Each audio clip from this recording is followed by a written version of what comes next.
دې وخت کې د افغانستان خور استعمالیږي په موږ باندې اټیک کیږي.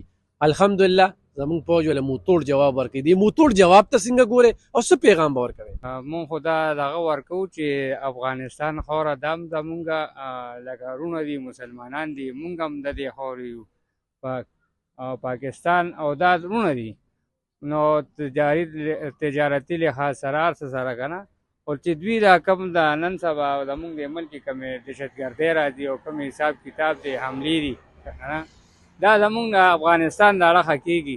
نو مونږ مهرباني کوو چې دوی د پخپله هم دغه مخنیوي وکړي د هغه افغانستان والا خپله، او چې دا دوی نشي سنبالولی، نشي کولی، نو زمونږ فوج چې نو هغه بیا هر څنګه چې نو تیار دی که نه. موږ ورسره ولاړ یو، مونږ ورسره کلک ولاړ یو چې اول خو دا وایو چې دوی د خپل حکومت چې دوی کوم دغه دی دوی د پخپله دا شی ختم کړي او منې دې کړي. نو مونږ چې نو د دې د وجې نه چې نو زموږ د ملک موتوړ جواب ورکوو. زموږ ملک کې چې څونه دهشتګردي ده زموږ د انډیا د اړخ نه هر څه نه خو محفوظ وي د دغه نه، خو زموږ باندې چې حمله او راځي ده نو هغه هم د دې اړخ نه په موږ باندې او انډیا استعمالي نور ملکونه استعمالي ته پېښ وي.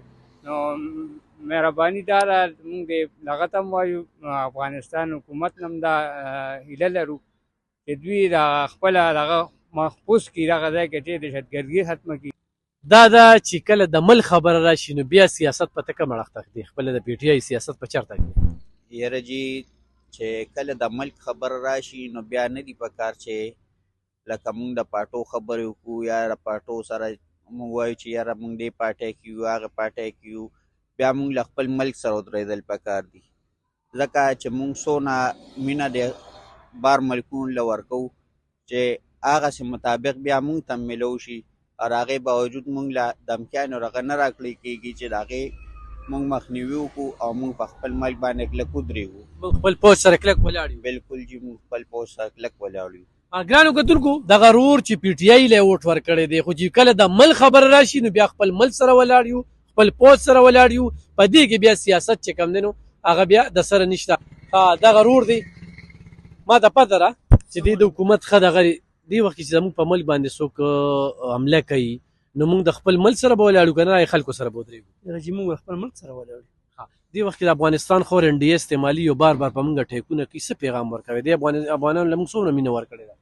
عجیبه دا خو موږ د خپل دلته چې څومره دی موږ سره ملک پاتې شوي دی او بس موږ سره څومره امداد او دغه کېده او سره موږ کړی دی، منډې ترډې مو سره والي دي او دلته موږ سره پاتې شوي دي، موږ یې ښه قدر عزت کړی دی. زه دا ګڼم چې تا موټ پی ټي آی له ورکړې، بل هم ورکړی دی، خو چې کله د سیاست خبره کله د ملک خبر راشي بیا به موږ سیاست کوو که نه د خپل ملک به دفاع کوو؟ خپل ملک د خپل ملک. ای خلکو ته هغه ملګرو ته څه میسج ورکوي چې دې وخت کې شوشاګانې او غلطې بیانیې خورئ، هغوی ته څه وایي؟ نجیبه دا زموږ ملک دی او موږ خاوره ده، موږ په دې باندې فخر کوو.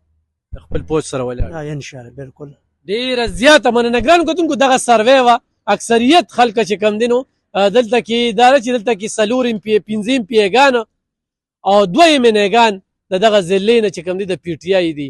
نو دلته کې دا کومې خبرې چې وکړې دي کې زیاتره خلک د پی ټي آی والو هغوی دا وایي چې کله د ملک خبره راشي بیا موږ سیاست ډډې ته غورځوو، بیا سیاست نه، بیا موږ د خپل پوځ سره ولاړ یو او دغه افغانستان خوره چې انډیا استعمالوي هغوی ته یې چې دې مخه ونیسئ او هغوی ته هم دا وایي چې موږ تاسو سره تعلقات نه خرابوو، تاسو زموږ وروڼه یې، کله هم چې وخت راځي نو موږ بیا هم ستاسو تابعدار یو، نو لحاظه دې مخه ونیسئ. مننه.